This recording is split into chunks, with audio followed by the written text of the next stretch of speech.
Praise lord. ప్రభువైన యేసుక్రీస్తు నామమున అందరికీ ఈ ఉదయకాల సమయంలో పేరు పేరున శుభాభివందనములు తెలియజేసుకుంటున్నాను.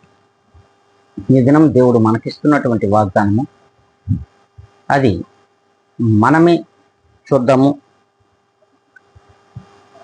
2వ దినవృత్తాంతముల గ్రంథము 16వ అధ్యాయము 9వ లేఖనాన్ని ఒక్కసారి మనం చూద్దాం. దేవుని కనుదృష్టి లోకమంతటా సంచారము చేయుచున్నది. దేవాతి దేవుడు సృష్టికర్త యొక్క కనుదృష్టి ఈ లోకమంతటా కూడా సంచారము చేయుచున్నది. అటు గొప్పవారిని చూస్తుంది, ధనికులను చూస్తుంది, ఐశ్వర్యవంతులను చూస్తుంది, రాజులను చూస్తుంది, మంత్రులను చూస్తుంది. ఆ కళ్ళు దృష్టి ప్రతి ఒక్కరిని తన దృష్టిలో ఉంచుకుంటున్నాడు దేవాతి దేవుడు.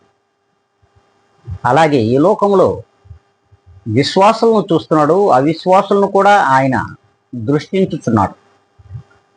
మరి మనం ఆయనకి ఏ రీతిగా కనబడాలో, ఎలా ఆయన యందు భయభక్తులు కనబడుతున్న జనాంగం ఏ రీతిగా ఉన్నారో కూడా ఆయన చూస్తూ ఉన్నాడు. మరి వారిని సరిచేయడానికి ఆయన కనుదృష్టి లోకమంతా సంచారం చేయుచున్నది. మరి ఆయన కనుదృష్టిలో మనం చెడ్డవారిగా ఉన్నామా, మంచివారుగా ఉన్నామా, నీతిమంతులుగా ఉన్నామా, అవినీతిమంతులుగా ఈ లోకములో జీవిస్తున్నామా, దేవుని యందు భయభక్తులు కలిగిన వారిగా జీవిస్తున్నామా లేదా అనేది కూడా దేవాతి దేవుడు చూస్తున్నాడు. అట్టి కనుదృష్టిలో మనము కూడా ఎలా ఉందామో, ఎలా ఉండాలో, ఎలా ఉండకూడదో కూడా ఒక్కసారి ఆత్మ పరిశీలన చేసుకొని ఇప్పుడే ఆ యందు ప్రార్థనలో ఏకీపిద్దాం.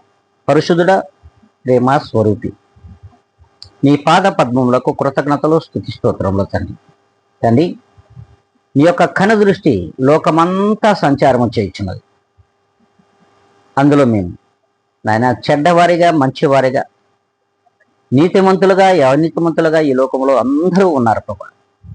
వారిలో మేము మంచివారిగా బ్రతకడానికి మీ యొక్క కనుదృష్టిలో మమ్మల్ని ఉంచుకొని మీ కృప చేత నీతిమంతులుగా, యథార్థవంతులుగా మీలో బ్రతకడానికి కృప చూపమని బ్రతిమలాడుకుంటూ జీవాధిపతి అయిన యేసుక్రీస్తు యొక్క గొప్ప ఘనమైన నామములో నన్ను నేనుగా అతి మిక్కిలిగా తగ్గించుకొని అడిగి వేడుకొని ప్రార్థిస్తున్నాను మా తండ్రి.